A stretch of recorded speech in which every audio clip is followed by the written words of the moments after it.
friends, welcome back to my channel. If you're new here, my name's Valerie. Welcome to my channel.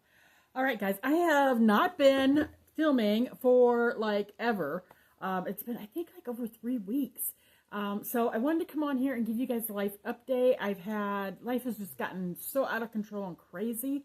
So I wanted to kind of get out and do a video and kind of let you know what's going on. I don't even think I turned my vid. I'm gonna say my walkie, but I don't think I even turned my where's the start button? Hang on, guys. I am so disorganized. I am so discombobulated. Oh, there it is. And then I drop it. Give me a minute, guys. Give me a second. Did it even turn on? I don't even know if it turned on. Maybe. I thought I had this hooked up with my... I don't know. It maybe did. I don't know. There's usually a little button that comes on. Alright, it's dead. So, alright, I'm just going to have to yell. Sorry. I'm normally pretty loud, though, anyway, I think. So, where am I at? Okay, 3 weeks ago, I did not do a video because of, like, what I've been wearing and what I've been warming. Because I really didn't have a whole lot that week. Because I had been off the prior week a few days, and, what was it? Yeah, a few days I had been, yeah, for Easter, that was when it was. And so I kind of did up a lot then, and then I had some, slow, warming bars and waxes that didn't take, it stayed going in my warmers for a long time. That's what I'm trying to say. So I didn't do anything that week.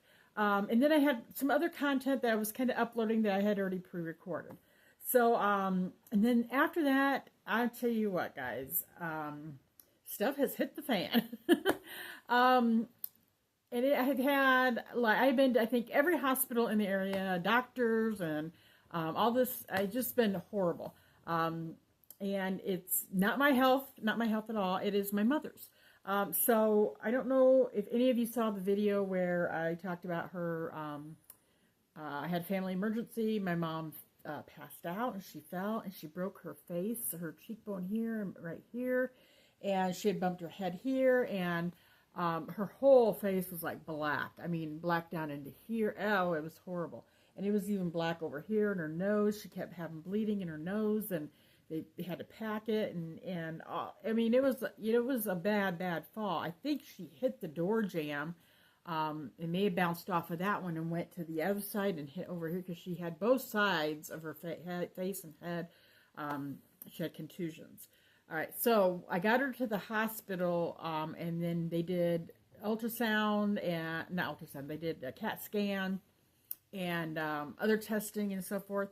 And her tests all came back fine. Okay, they all came back fine. So we took her home, and then she had been convalescing. You know, we've been keeping an eye on her, taking care of her, and that kind of stuff, making sure she's okay. And she just wasn't feeling great since then. She just said it felt like she kept really feeling tired. She had made a couple trips to her doctor, and you know, he was trying some different things. They had changed her blood pressure medicine, because he felt like her blood pressure bottomed out, and that's why she fainted in the first place. So they changed her blood pressure medication and lowered it, and so anyway, she just wasn't like back to her normal self. And then, out of the blue, was it 2 weeks ago? 2 weeks ago, she just was like in a fog. I mean, like in a fog, like she was having a hard time thinking, and then her speech started getting very slurred, and her left hand was numb, and she couldn't feel it, and she couldn't pick things up. She couldn't feel things, and if she did, she was dropping them, and she just seemed really like out of it. And so she went to her doctor, because she thought her blood pressure was high, because she had took a reading and it showed it was high. But she was having problems with her blood pressure medicine, her blood pressure cuff Anyway, so she wasn't sure whether it was that or what. But anyway, she got into her doctor, and he checked her blood pressure, and that was fine. But she didn't tell him about her other stuff. She didn't tell him that she was, feeling blah and all this stuff. And had she had told him at that point, he would have thought she was having a stroke, because those are stroke-like symptoms. So she didn't tell him. So then she went home, and over that weekend, she was feeling even worse and worse and worse. Sunday, she didn't even go to church. So my sister and another friend was really trying to convince her to go to the hospital. But she said, no, I'm going to go to the doctor. She had the doctor's appointment on Monday for blood work. So she said she would just talk to her doctor then. And so my sister texted me and said, can you take her? She can't drive. I said, yeah. So, I worked third shift, so I worked Sunday night, and then I came home, took care of my animals, went and got my mom, took her to the doctor, and told him, what was going on. And he said he felt like she probably had a stroke. And he said she needed to go to the hospital. I said she wouldn't go. And so he really gave her a lecture on, emergency care. So, anyway, and I told him, I said, in all fairness, in her, my mom's day, she's in her 80s. In their day, they didn't just go to the hospital. They didn't go to the hospital unless their doctors made them told them to get to the hospital. So, and that's kind of a hard concept to get behind you, when now it's, if you're having an emergency, get to the emergency room. They have, the equipment and the staff that are trained to handle those things. Whereas in a doctor's office, they don't, not so much, So, anyway, we finally kind of got that through to her. So he said that he's got a CAT scan scheduled. They couldn't get her in until the next morning. So I took her home. That night, I didn't go to work that night because I was exhausted. I'd been up all day, and we had to go get some medication for her. And by the time I got that done and got her home, it was like in the afternoon. And so I went home, and I asked her if she's okay by herself. She said, yeah. My sister said she was going to go down and stay with her. So she was only home like a couple hours by herself. She said she was going to lay down and take a nap. And so then I went home. I came home, and I got some sleep. And then the next morning, I took her to get her CAT scan. And so I went and took her, and they were supposed to do two. They were supposed to do a CAT scan, and they were supposed to do ultrasound on the carotid arteries. And they only did the CAT scan. And so I said, well, she was supposed to have an ultrasound for carotid arteries. And they said it wasn't ordered. We'd have to go talk to her doctor. So, I haven't had the best of luck with doctors. I had issues with my doctor, and he quit on me. So, because that's another whole story. So I just was like fed up with the medical field at this point in time. And anyway, so then I told him, I said, well, let's go to your doctor's office. Let's go and see, tell them that they didn't do the carotid artery or the ultrasound of the carotid arteries, and see if they can get it, rescheduled or what. So on the way there, my mom's like, you must stop and have some, get some lunch, get something to eat. It's like, let's go get the doctor stuff done first, and then we'll go have some lunch or something. She's like, okay. So, so we got back to her doctor's office. We got in, and they said the doctor just got off the phone with the imaging center, and they took us back and got us in a examining room. The doctor come flying in there, and I knew something was wrong at that point, because what doctor doesn't make you wait? They didn't even have the door closed when he come flying in there. And he told me he just got off the phone with the imaging center, and my mom has a brain bleed, and that we needed to get her to the hospital immediately. And he said, if I order her, he said, now our hospital in our town, in Indiana, small town Indiana, does not have a neurologist. So he said, if we get her to the hospital here in Indiana, here in Goshen, then they're going to transfer her. He said they can't treat her; they'll transfer her either to Fort Wayne or South Bend. He said, if we wait, and I tried to get her into Fort Wayne or South Bend, he goes, it's going to be a few days. He said, and she needs medical care now. He said, I suggest we call an ambulance and have the ambulance transport her to Goshen, and then they'll transport her to another facility at that point. I said, go for it. So the ambulance came and got her at the doctor's office, and I'm getting a hold of my sister and letting her know. And so she said she'd meet me at the hospital. So then we get to the hospital, and they did take her into emergency room, and then got there. And my sister got there, and then they came and told us they were going to transport her, which we knew they were going to.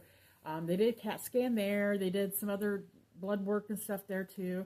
And then about an hour later, people came and got her, and they transferred her to Fort Wayne to Parkview Hospital. So this was at the, she was in the surgical trauma ICU unit.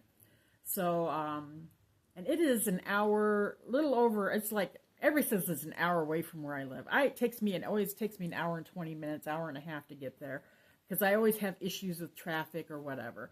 So, and I've tried every which way to go, and it always takes me longer than an hour. Hang on, I'm getting a sip, guys.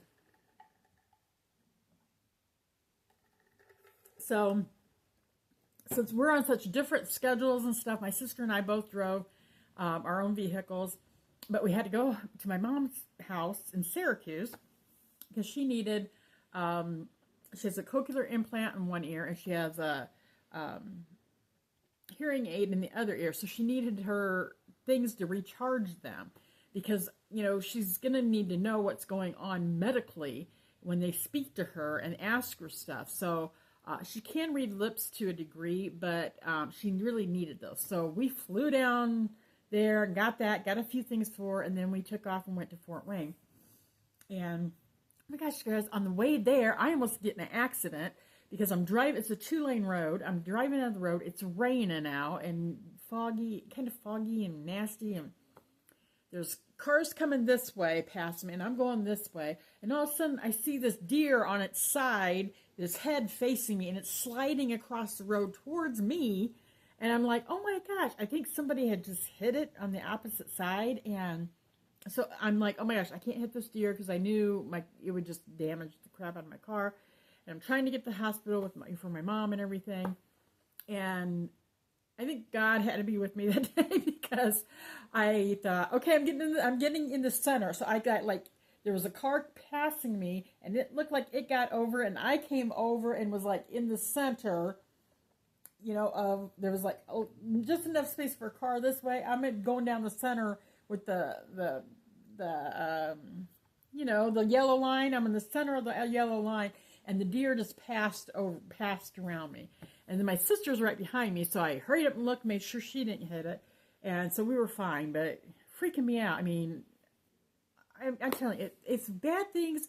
I've had so many bad things and stupid things happen in the last couple of weeks that I cannot believe it. We finally get to the hospital, and of course, we cannot get a parking space. Their parking sucks down there. It really does. So we're driving all over. My sister happened to find a place up front.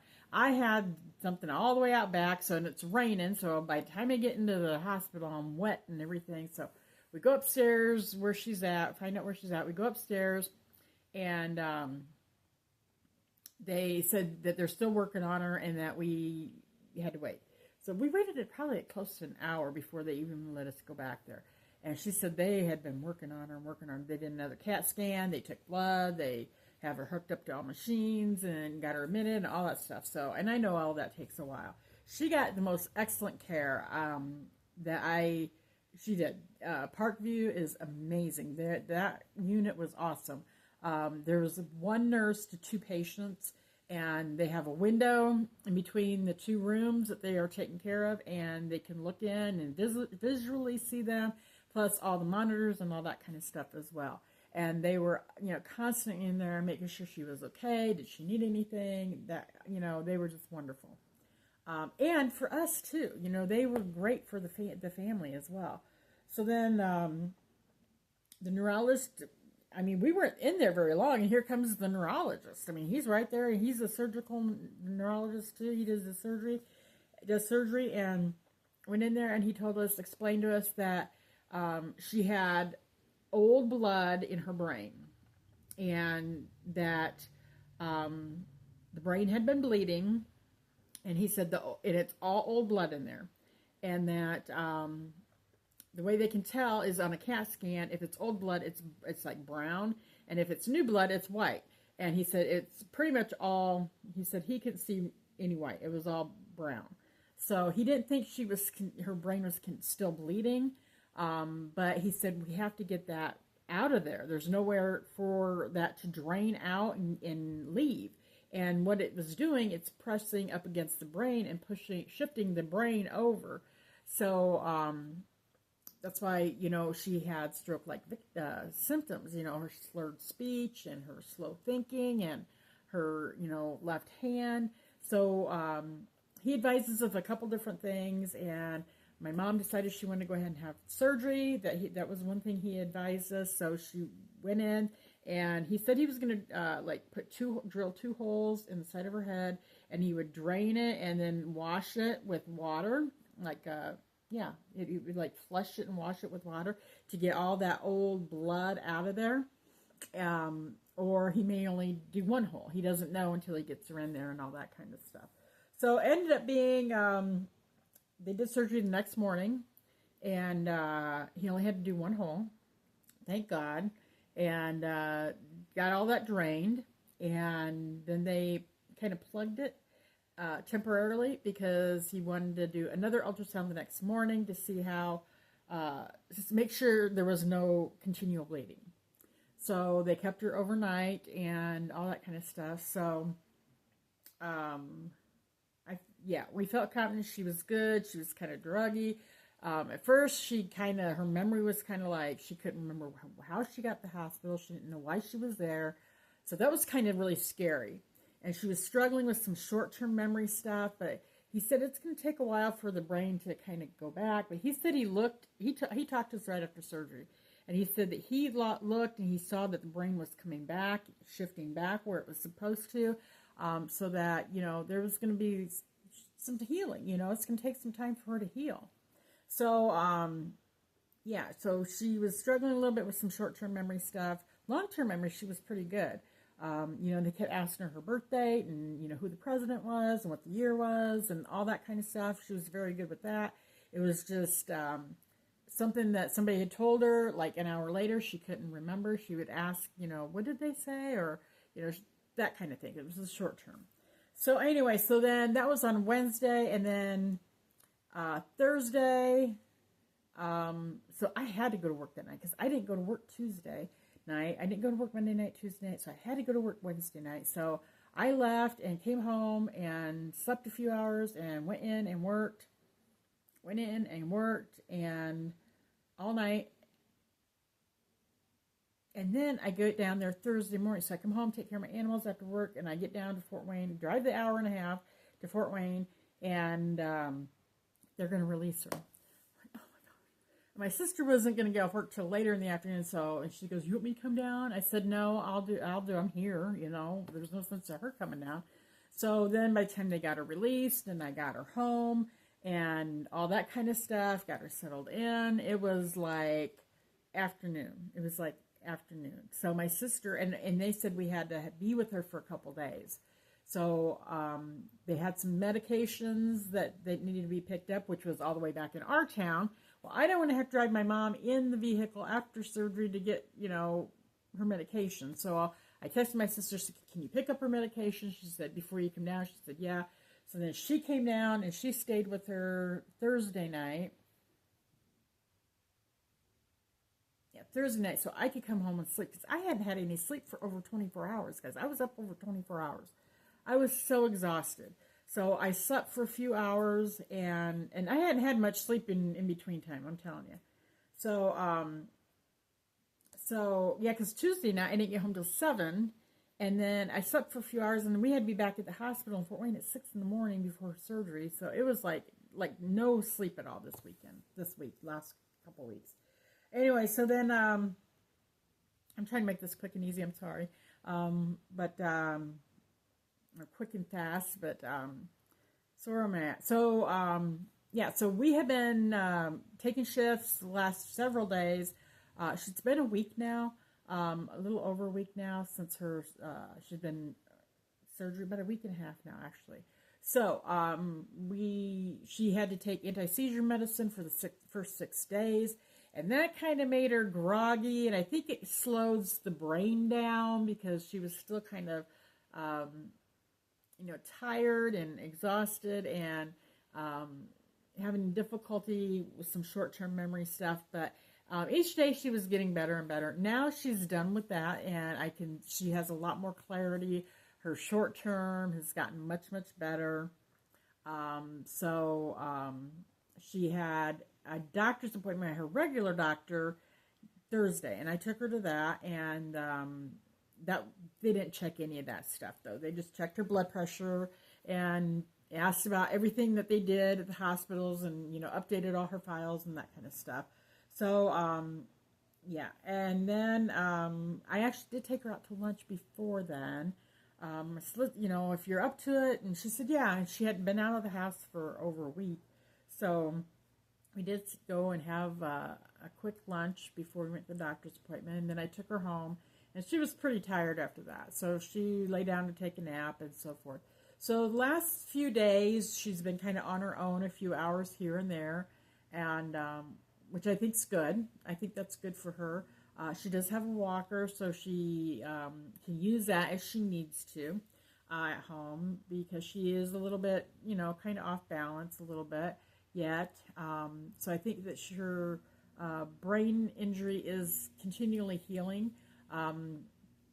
The third, I have to take her back to see the nurses in the neurology department in Fort Wayne. So I have to work all night. I'm going to see if because they had already scheduled me. I was going to ask for that night off, a couple days off for that, and because she's got 2 appointments on that Tuesday. But they had already scheduled me, and I couldn't get. So I'm gonna try to talk to my managers and see if they could schedule me for one of those days, because it's just gonna be really, really hard for me.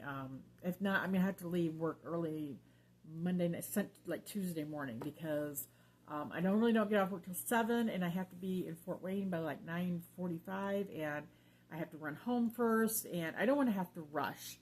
And so I think I'm going to see if I can leave work, like at 6, and come home, take care of my animals, and go get my mom, and we can get, going, maybe have some breakfast before we go, and then, that kind of stuff. So then I have to have her there, and then her first physical therapy session is in the afternoon. A friend of hers is going to be taking her to that, and that's back in Warsaw, Indiana. So I'll be taking her back to Syracuse, dropping her off, coming home so I can get some rest and go to work. And then her friend's going to take her for her first physical therapy down in Warsaw. Hate to have to ask people, but my sister was going to, but then something came up at work. She could not get away, so yeah, it's just been so struggling to get things coordinated for that and everything. And then June 20th, we to go back to the neurologist in Fort Wayne. And in between there, I'm sure she's going to have more physical therapy going on. So I'm like running. That's why I've not been on here, guys. I have just not had the time. When I'm home, I'm taking care of my animals. I'm trying to do a load of laundry here, get my lawn mowed, getting showers, trying to get some sleep. And it's just, I've been running thin. So I'm going to do a few videos today, and hopefully I'll have some pre-recorded stuff for you, but it's not going to be very much. I'm just going to tell you. I do have some hauls and stuff, but I'm not going to do those at this point in time. I think I have 3 short videos I'm going to do, so I don't get too much further behind on like what I've been warming, what I've been wearing as far as perfumes, and then I have a little Purple Luxe too. So I hope all of you guys are doing well. I hope you guys are doing wonderful, better than me. So, and in between times, in between all this, I've had weird stuff happen. Like my earbud case flipped out of my pocket at work, and I picked it up. I had one earbud in my ear, so I picked it up, Didn't even look in it. Threw it in my pocket. Got home. The other earbud was gone. So I lost that. And then, but luckily the person that was there, another person found it and seen it was, remembered I had dropped that. So they figured it was mine. So then next time they see me the next day, they told me where it was at. So I actually, that was nice. I dumped a whole thing of this in my car, trying to get, I was pulling into my mom's and I was trying to get some things on the passenger side, knocked this over. That was all within a couple days. I've been so busy I haven't even had time really to do my blood sugar. So I grabbed another Stelo monitor. I got that ordered, and then I put it in and it wouldn't work. And I'm like, oh my gosh. So then I had to mess with that. I had to contact them, and they did send me a replacement for free, so that was nice. But in the meantime, after they shipped it, then I thought, well, maybe I need to uninstall the program, the app. So I uninstalled it and reinstalled it, and then it worked fine. So I've had so many issues. So many issues, guys. And, yeah, nothing's going right. Nothing at all. So, yeah, I asked for prayers for my mom, and I asked for prayers for me and my sister as well, because we are struggling, yeah, we are very much struggling hard. There's been some other weird things that has happened to me that I just, it's crazy. My blood sugar's been high because of stress and worry and not getting enough rest, and I've been pretty much eating like I should. There's been a few instances that I was not able to eat correctly, but not a whole lot. I've really been trying to stick to eating correctly. So, yeah. I would really greatly appreciate all prayers, and thank you guys so much for listening and tuning in and being patient. And I pray that if this is your first video from me, go check out some other videos, because I'm not normally this discombobulated. I didn't even say that. So, yeah. So I hope each and every one of you are well. I pray for each and every one of you guys each day. I pray for all my subscribers, and I think the power of prayer is amazing. It is so strong. It is so powerful. And yeah, and God is good. You know, God is great and God is good. Even through the trying, hard times that we go through, He is good. So, I will see you guys on my next one, and may God bless each and every one of you. All right, take care. Bye-bye.